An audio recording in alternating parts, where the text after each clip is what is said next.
welcome to the Bella Grace podcast, where we are helping you transform your life, mind, body, and soul. That's right.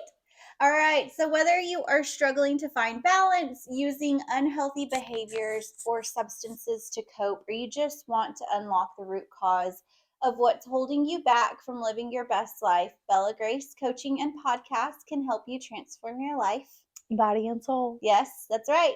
And today we are doing that by talking about the power of gratitude in daily living. Yes. Yeah. Okay, Teresa, what are you grateful for today? I am grateful for time with my friends today. Oh, yeah. Yeah, today has been great. So Yeah. Rosie and I and our other friend, Daish, shout out to Daish. Hi, Daish. Yes. I hope you're watching this. I know. We had fun. You're listening. Yeah. I hope you had fun. It was her first thrift store experience. Yes. It was so much fun, guys. We went out for brunch, and then we went to a thrift store, and it was Daish's first time, and I'm pretty sure she's going to be back. Yeah, I think she enjoyed it. Yeah, it was really fun. Yeah, so we both grew up going to thrift stores. Yes. I've always loved it. Yeah. I think thrifting it's a good way to save money. And recycle clothing. And recycle clothing. Yeah, and it's also a good way. Well, it's actually really good for the environment. That's what Yeah. It's really good for the environment. So if you have clothes you want to donate that doesn't fit, go ahead and just, donate it to either Goodwill or Salvation Army. But anyways, I love getting stuff from there because, and my husband does too. So I don't have to buy like really expensive things for like cute outfits. So I always go find random pieces. This sweater actually is from the thrift store. I love it. My boots are from the thrift store. And they're like brand new. I know. So I was cute. like, what? They're my size. Yeah, and it's raining. So I know, if you guys perfect. hear, Rosie, we were doing a test a second ago, and she brought up the fact that it's raining. So if you hear thunder, lightning, rain, that's what's going on. It is torrential downpour in Dallas today. I don't know if you had trouble getting back from the thrift store. I did. Yeah, I did. I was worried because I'm in Nick's electric car. And I was like, I don't know what happens if you flood an electric car. Oh, no. Yeah, that doesn't sound like a fun thing. Yeah. That sounds like... Oh, I was really worried. Yeah, no. Well, I was scared because Dallas drivers are the worst. Drive here. Yeah.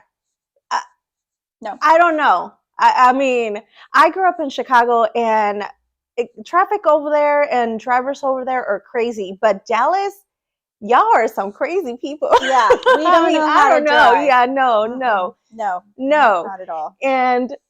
But I was really scared for that, and I was like, oh my god. Yeah, no, but it was okay. I mean, there was water, and I mean, but we made it. Yes, we made it, and I'm grateful for that. So yes, Okay, so let's start out by kind of defining, talking about what gratitude is, because I feel like it is kind of like self-care, like we were talking last week. It can be kind of a fad, like a cliche of like, oh, I'm doing my self-care. Oh, I'm practicing gratitude today. So what is gratitude to you? What does it mean to practice gratitude for you? For me, practicing gratitude means counting my blessings. And what that means to me is being grateful for the stuff that I do have instead of the things that I don't have. Yeah. And it's food and my health. I'm grateful for another day. I'm grateful for my family, my children, and I'm grateful for my job, my car, my house. I mean, the list goes on and on. But that's what gratefulness means to me. Yeah. What does you being grateful means to you? For me, it's kind of the same thing. It is being aware of the things that you have to be grateful for and bringing them to the forefront of your thought, because we were talking about this over brunch. You were talking about how we're more likely to be drawn to the negative in life. Yeah. And I didn't share this at brunch because I had to potty. But you missed the good table conversation. I know, y'all. I came back and y'all were cracking up, and I was like, okay, I walked away at the wrong time. When are we not laughing about we are. things? But so what I didn't share was there's this illustration, and you see it there. It's on TikTok, it's on Instagram, but it's a professor had a big, huge whiteboard, and he put one small little black dot in the middle of the whiteboard. And he asked his class, what do you see? And most of the people in the class said a black dot. And he said, there's all this white space, and all you see is the black dot. You don't see a big whiteboard. No. Even though there's more whiteboard than there is a black dot. And it's because we're drawn to the darkness. Like, we think about it, like, if you walk into a room, you're drawn to certain objects, right? Or the person wearing the red dress. Exactly. Like, your eye is naturally pulled to a certain direction. Right. We're naturally drawn towards our problems. We see our problems. We see the stress. We see. I guess that's just being part of being a human. It is. Yeah. And so we actually have to be intentional about seeing the good. And when you see the good, you're training your brain to look for the good. And so you're more likely to intentionally seek out the good when you practice gratitude. So for me, it is being intentional about seeing the good in my life and focusing on it. And I created a daily journal, and a gratitude journal. Yeah, so it is, and it's on our merch store. You can go get it. But it is the Daily Dose Journal. Okay. And it's all about changing your life by being intentional and getting your daily dose of the feel-good neurotransmitters. So it's dopamine, oxytocin, serotonin, and endorphins. And the journal tells you, first, list 3 things that you're grateful for today. And then list the top 3 things that you need to do today to move you towards your vision for your life. I love that. And then the next 4 things are something to boost your dopamine, your oxytocin, your serotonin, and your endorphins. And the journal has like a description, but of each one that you can do and some examples, because not everybody knows what those neurotransmitters are. Right, yeah. But the point is to get you to see the good, move towards your vision, and then do things that are going to boost the feel-good neurotransmitters in your brain. Because it's so important that we see the good and that we move ourselves towards something.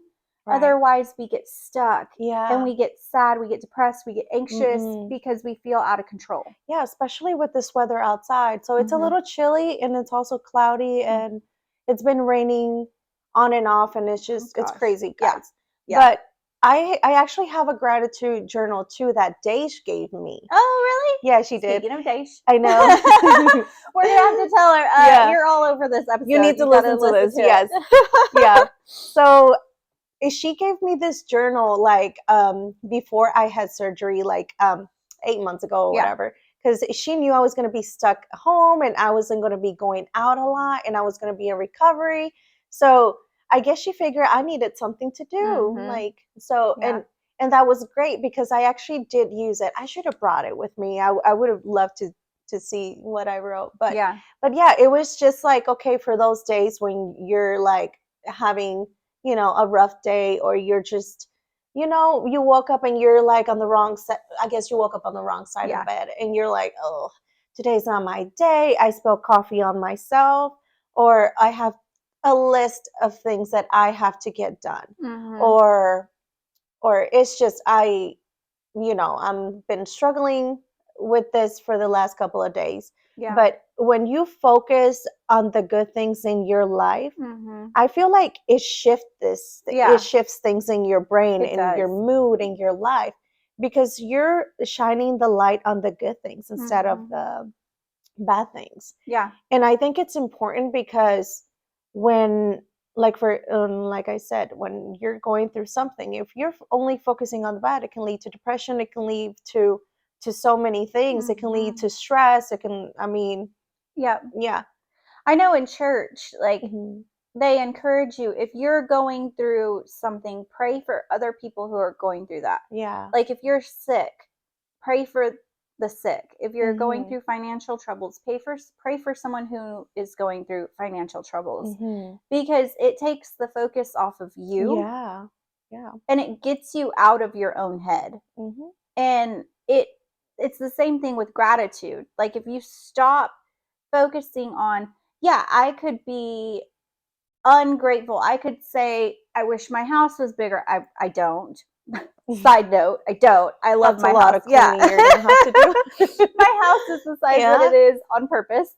But I could very easily be totally discontent with, oh, well, my cabinets aren't the right color, or I wish I had different countertops. I wish I had a bigger house. I wish this, I wish that. Yeah. And it makes you forget that you have a home. That you have a home. A good home. There are tons of people out there who are unsheltered. Yeah. Who would love to have your home. Yeah. Right? And that doesn't mean that I shouldn't aspire for more. Like, if I want a bigger house, I should do it. My dream is to have a tiny house on a piece of land somewhere.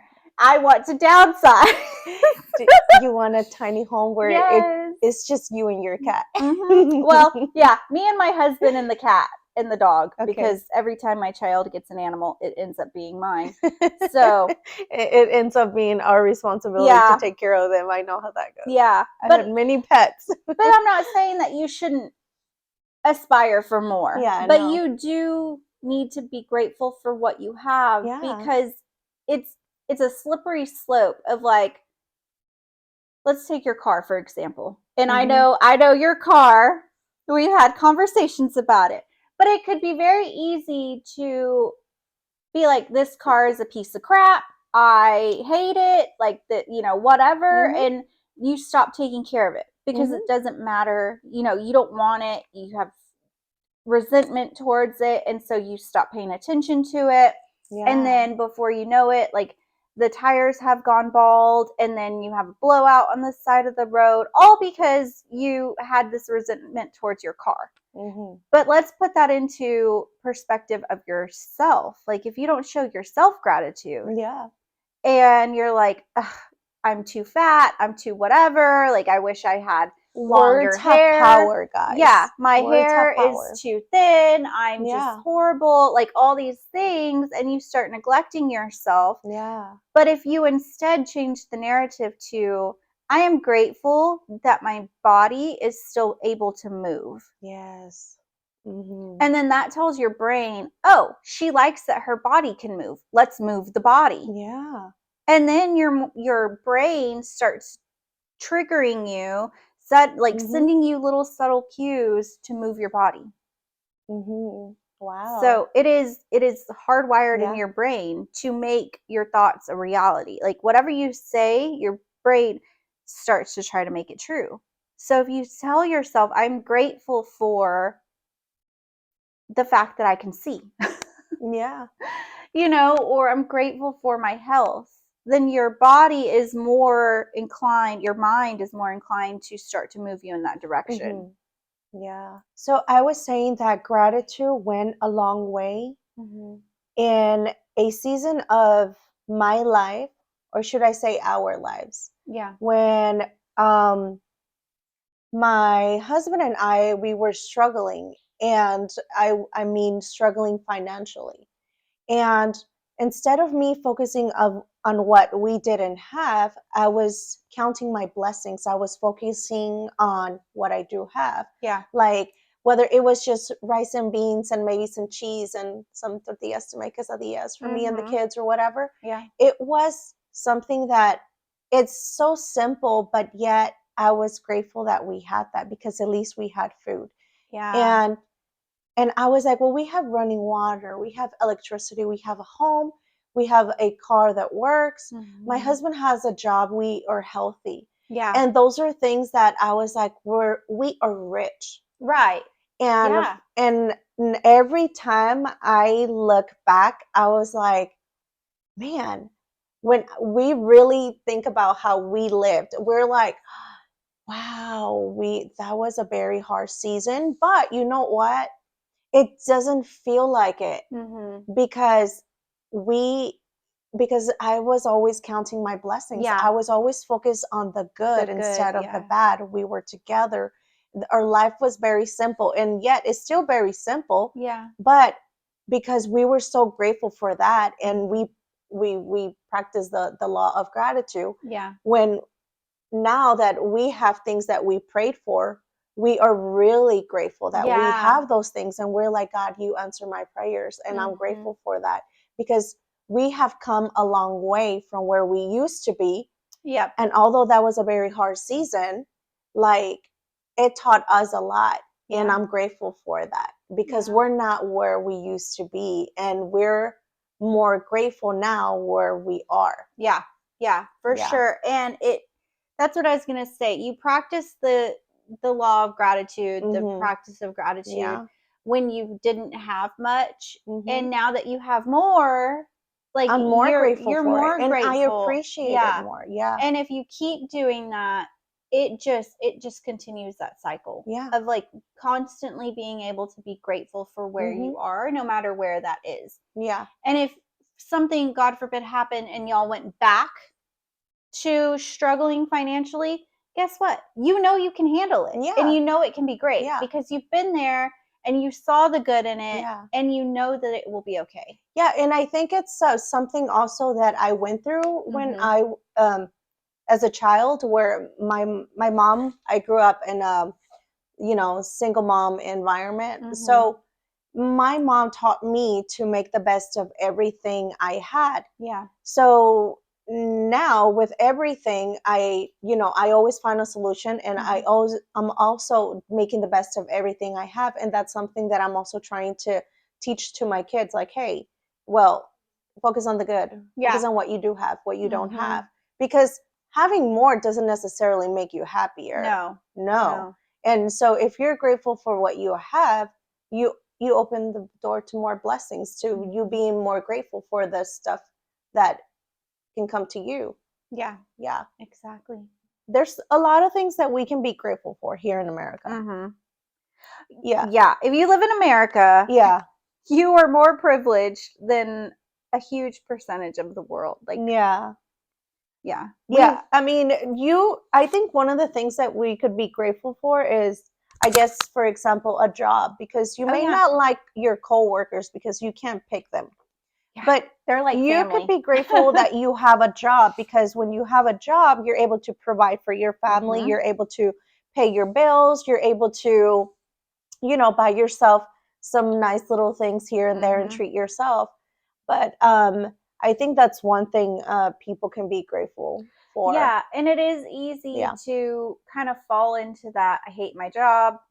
I know. I think we're all, I mean, I've been guilty of it. I've been like, today's not a good day, and it's just like oh no. Yeah, I mean, we all have those days, especially on Monday. Oh, I know. Nobody likes Mondays. No. Yeah. No, but I feel like we can, those are some things that we can all be grateful for. Another thing that you can be grateful for is how far you have come. Yes. Like, if you have struggled through certain things, and you have overcome them, you can be grateful for that, for your journey, like where you are now, because you're not where you used to be. That's something that you can give yourself grace for and be grateful for. Yeah. I think another thing is also not giving up.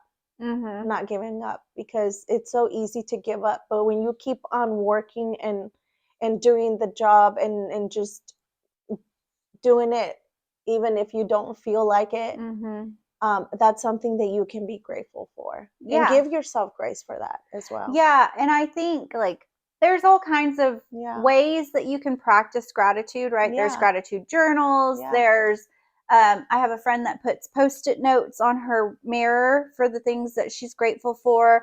I just grab like a dry erase marker and I write it on my mirror. And that way I'll say, this week I'm grateful for, and I write it out. Yeah. And then I say it every time because I get ready in front of my long mirror. That's a good thing. Earlier, I was thinking when we were having this conversation during brunch, I was thinking because this year I was like, oh, I'm really going to do the jar. Oh, yeah. You know that jar people talk about where each week you write something good that happened to you and you put it in a jar. At the end of the year, I guess you sit around and you get some tissue paper because I'm sure you're going to cry. Oh, yeah.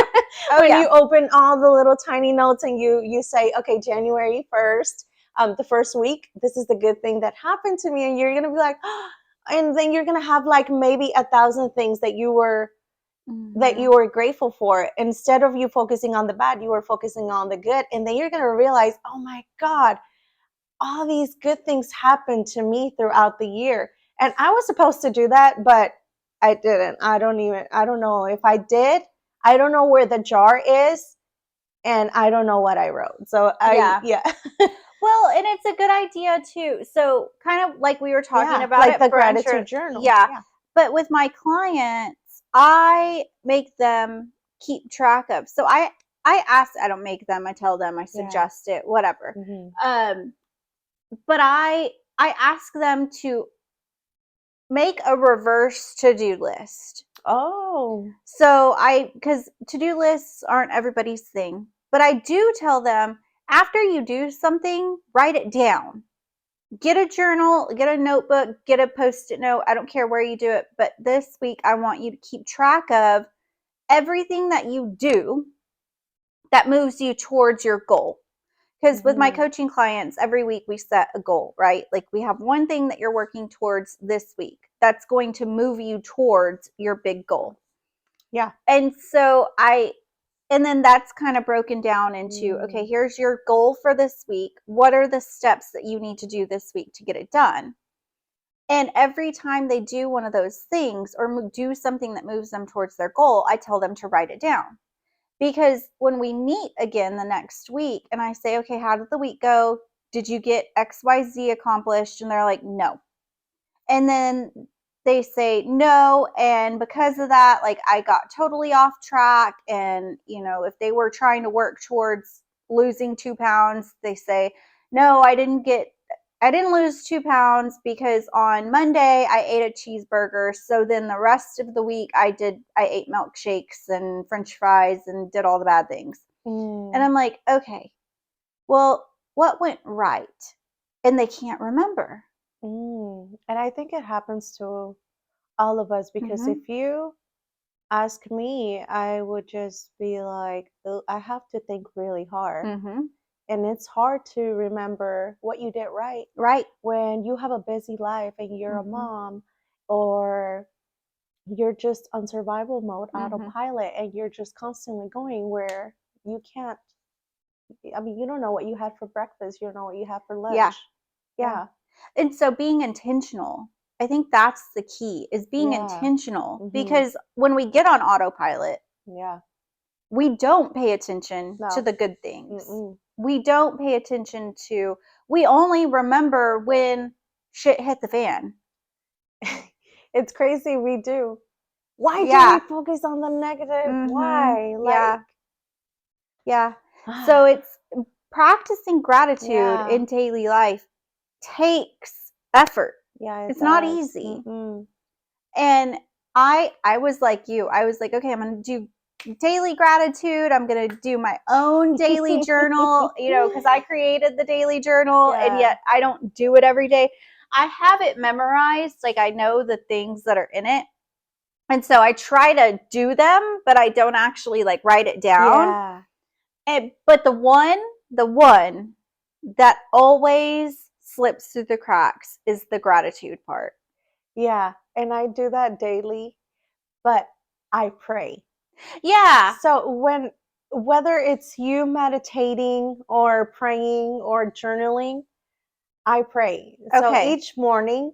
Well, then if you put it that way, I guess I do the gratitude then, because I do thank God. Like, thank you, God. I start my prayers with a thank you for first. all the stuff. Yeah. Right. And I feel like that's me being, that's me talking to God for all the good things he's done in my life. Yeah. That's me letting him know and acknowledging him for, you know, another day, for my health, for my children, for my job, even getting safe home is, you know, something that you can be grateful for. And I think that's the way that I show my or I practice my gratitude. Yeah. And even throughout the day, if I had a good, you know, lunch, or if I had a good day, I'm like, thank you for today, you know, thank you. Yeah. Oh, my lunch was good, thank you. Or I appreciate this friend. I'm grateful for this friend. Or, oh, I'm grateful for this laugh, because this made my day. Yeah. You know? Yeah. So. Yeah. And practicing gratitude can also be like thanking people for stuff. Like, I think we take advantage, or we not necessarily take advantage, but we take for granted our friendships and the people that we interact with. And I know, like, there's a lot of things that my husband does that I'm grateful for, but I don't always tell him. And I know that being appreciated is really important to him. And so, and at home, like, it's easy to go on autopilot and to forget to appreciate your spouse out loud. Yeah. Or appreciate your kids. Yeah. Yes, you're right. I have I tell my husband all the time, because I know how hard he works. And I'm like, hey, I just want you to know I love you and I appreciate you, and you know, I'm so grateful for how hard you work for me and the kids and everything. And he's like, thank you, babe. And my kids too. Sometimes I give them a big hug and I say, oh, I'm grateful for you and I love you. And I do that with them often, because I want them to know that I'm happy they are in my life. Yeah. That I appreciate them, that I see them, that they're not just somebody around my house making a mess. You know? That's the real part. Yeah. Yeah. No, it is. It's important to let people know that you're grateful for them. And again, saying it out loud reminds you that you're grateful for them. Yeah. So you had a Bible verse. I do. Yeah. Okay. What is it? My husband and I were watching a few weeks back. We were watching the Testament of Moses. It's on Netflix. Not sponsored, guys. Is it good? It's I really enjoyed it. My husband and I enjoy watching it, I guess, because it was just, I don't know, it was just, we love Bible stuff, like Bible stories. I like it. I do too. Yeah, so that's why I was wondering. I highly suggest it. So we had just come back from eating tacos, and we're like nerds, so we talk about everything and anything, and especially stuff about the Bible. It just gets us going to where we're like excited about it. So anyways, that's very cool. I love that. And we were like, he was like, I was thinking, why didn't God just take his people? He took his people out of Egypt into the desert, but it took them years to get to the promised land. So I was thinking, why? And he said, God, and I love this, because if y'all know my husband, he was recently baptized and he wasn't Christian. But the fact that he is walking with God now, and he's the one preaching and teaching and just saying stuff. I mean, to me, I'm just like, oh, I love that for you. I love it. Yeah, I know. And he said this: God took his people out of Egypt and out into the desert, which means that God brought you out of it. But before he can take you where he wants you and to bless you, you need to learn to appreciate where you are right now. Yeah. Because all the Egyptians, or not the Egyptians, all the Israelites. Israelites, thank you. I always get all of my tribes and everything in the Bible confused. Yeah. All of the Israelites, they complained. Yeah, they did. Constantly. And whether you're Christian or not, like, I think you can resonate with the Israelites, because he took them to the desert and he provided for them. He provided manna, right? Yes. And manna, if you don't know the Bible, it was literally this stuff that fell from the sky, and it came down, and it was like paper thin, almost like snowflakes. Like dust. That came down from the sky, and it would settle on the grass like dew. So if you go outside in the morning and the grass is kind of wet, like it came down like dew. But it was, I think the scholars say it was like a grain almost, and they were able to create like bread out of it. And they got tired of the manna. They were like, when are you going to give us something else? We should have stayed in Egypt where we were eating meat. Yes. And vegetables and fruit. And, we had all this stuff. And God was like, I brought you out of there. I took you out of slavery. Yeah. And yet you're here and you're so ungrateful for what I've provided. Yes. And a lot of people just rebel from that. Yeah. Yeah. And then they stayed in the wilderness longer because they were just sinning and living their best crazy life. Because although they were free, they still had the slave mentality. Yes. The fact that they were, they didn't have to be slaves anymore. They were still like, well, it was much better there because at least we had this. And they needed a lot of healing from that, but they didn't know that because they were still stuck in their old ways instead of just, wow, I'm out. I am free. I don't have the nice comfy home I had. I don't have the steak anymore, but I am healthy. I don't have to work under a pharaoh anymore. I don't have to be a slave anymore. Yeah. If they could just focus on the good thing instead of what they didn't have, I think God would have been like, okay, guys, get your stuff and let's go. Yeah. But they would have. And I think God allows us to stay in certain seasons until we learn the lesson that we're supposed to. Yeah. And I think God cares more about our growth than our comfort level. Yeah. And I think that he is willing to let us suffer. Like, think about your kid, right? Like, your kid wants to eat candy for breakfast, lunch, and dinner, but you're not going to let them, even if they're throwing a temper tantrum, crying, having a total meltdown on the floor, because you know better. Yeah, I know what's best. You know what's best for them. And God is the same way. He knows what's best for us. Yeah. And he's not going to take us from Egypt into the desert and then into the promised land. He's not going to bypass the desert and just give us the promised land, because if we don't learn the lessons that we need to learn in the desert, then we are going to go right back into slave mentality in the promised land. Yeah. We will find someone to be a slave to. And we're not going to appreciate where we are. Yeah. Yeah. So then we'll become a slave to our desires. Yeah. We will become a slave to money, to whatever, like to whatever we have to do to obtain the things that we want. We become a slave to them. If you are ungrateful in the struggle, you will also be ungrateful with the blessings. Yeah. It's true. It's true. And you're never going to be happy. No, you have to learn to be grateful where you are now. Yeah. There's another Bible verse it's one of the Gospels, and he's talking about being content with where you are. Yeah. And he's in prison. And I don't know which author of the Gospel it is. I know a lot about the Bible, but I don't know a lot about the Bible.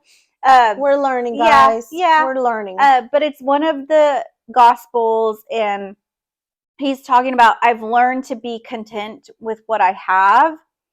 And he's literally writing it from prison. Yeah. And he's learned to be content in prison. And he signs off his letters, and he starts his letters with such joy.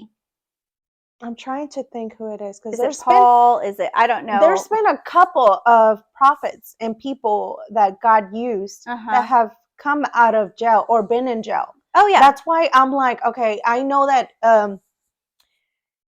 Joseph was in jail once. Who else? Yeah.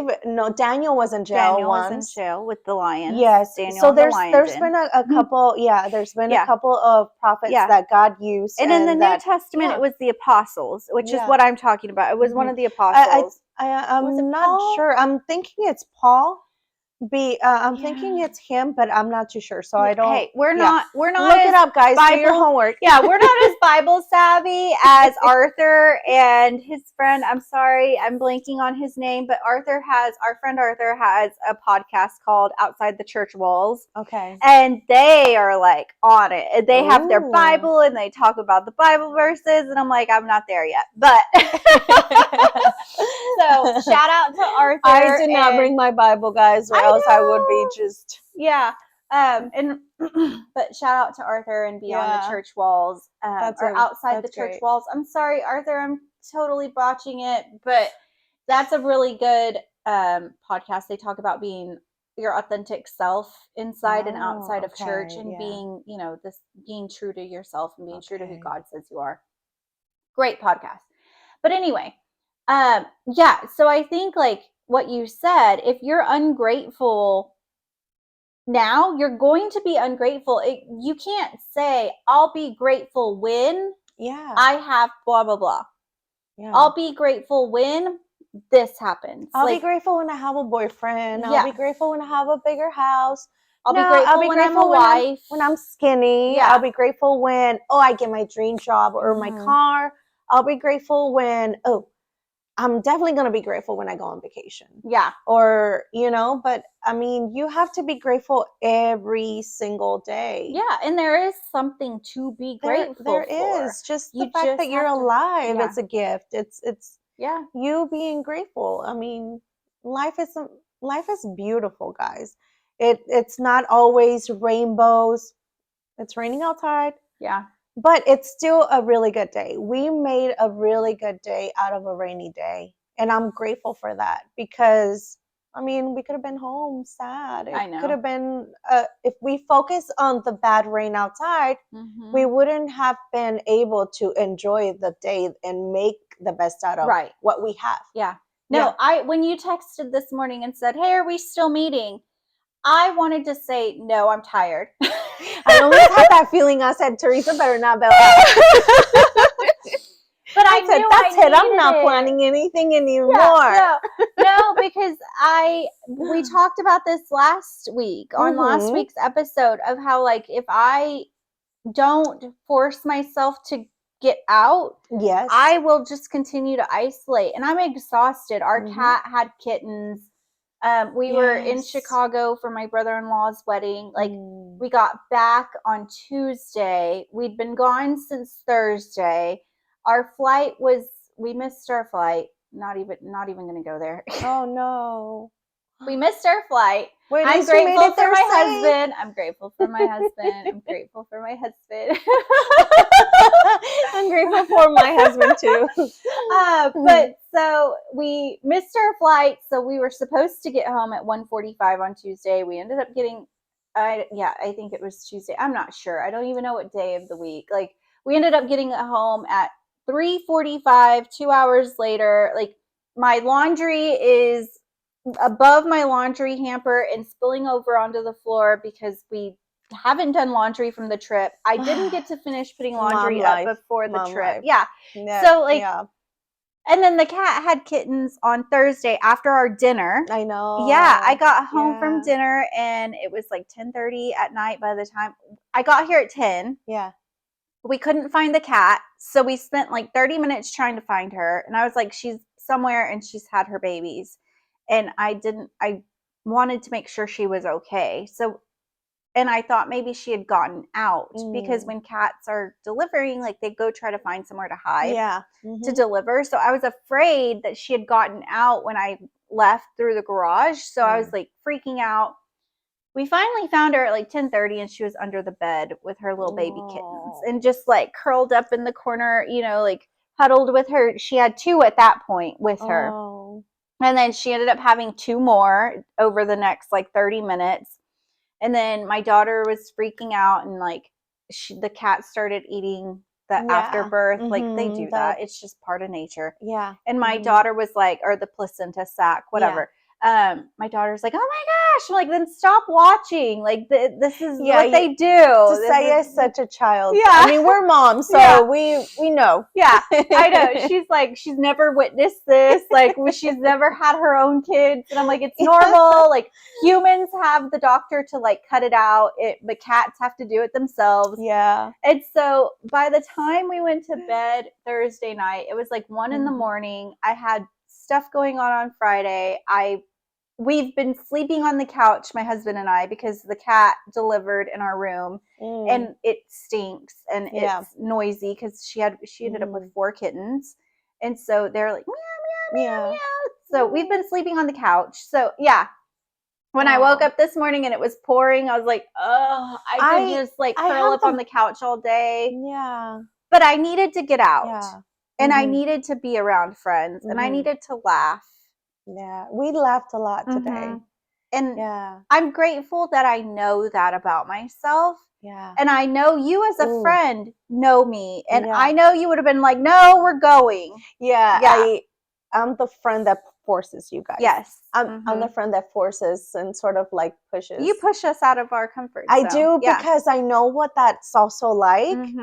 And I also have learned the hard way to get myself out of it. And it's not easy. Yeah. Because you can definitely go into your little cocoon where you're comfortable, where you're safe, and then you don't get to enjoy the day. You don't get to laugh. You would have missed out a lot. I'm glad you made it. I'm grateful for that. I know. Yeah. I would have been real sad if I saw yours and Daisha's cool stories. Like, I'm going to send this picture. I'm going to post this picture on Instagram. And I'm going to tag Teresa because she's supposed to be here, and I'm going to make her jealous. No, I'm not. I don't do that. But I mean, I'm glad that you joined us. I'm grateful that you did, because we had so much fun. Yeah. Okay, so we talked about things that you can be grateful for. Yes. We talked about how to practice gratitude. And just to recap, like, you can be grateful for... Did we cover everything? I know. I think we did. I think we can be grateful for kind people. Oh yes. I think because I feel like kindness helps. Like if I'm grateful for those nice people.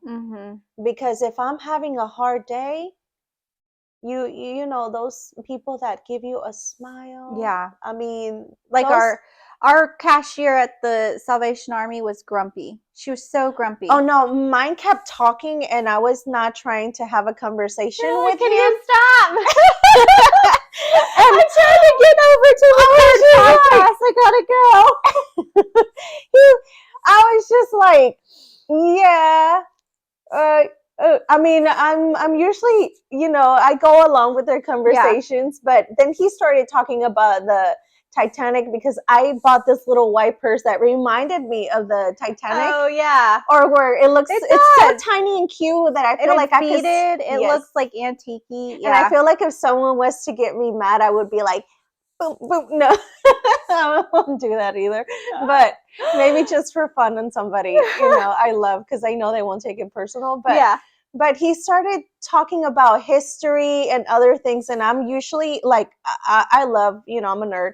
So I love talking about stuff like that. But in this occasion, I was just like, can you speed it along? Yeah, I was like, I don't know what you're talking about.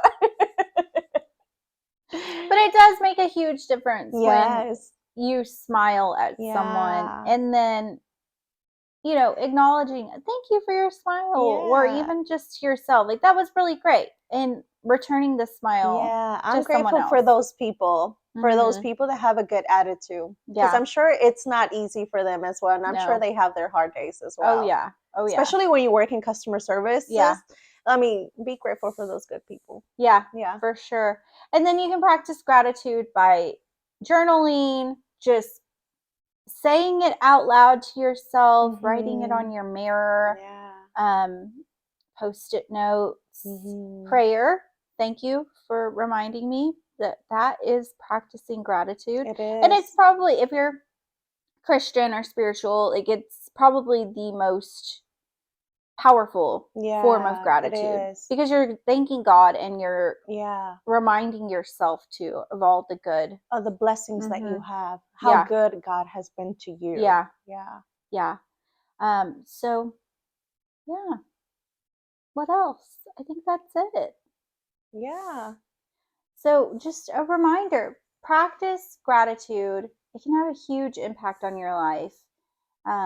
It helps your mental health. It helps you remember that you are moving towards your goals, and tell people that you're grateful for them. Yeah. Yeah. When you practice gratitude, and gratitude for when you're grateful for how far you have come and where you are now, it opens up doors to other blessings and God's promises and good things in your life. Because the more you practice gratitude, the more good things come to you. Yes. Yeah. Yeah. Yeah. I love that. Wow. Well, I think that's a good place to stop. Oh my gosh. That was powerful. Look at Rosie getting all deep on us. Well, thank you for listening this week. Tea. Yeah, no. She's drinking tea. It's ginger tea, guys. Thank you for listening this week, guys. And be well, be kind, and may you have a good week. Yes. Be grateful. Oh, yes, and be grateful. Bye. Bye.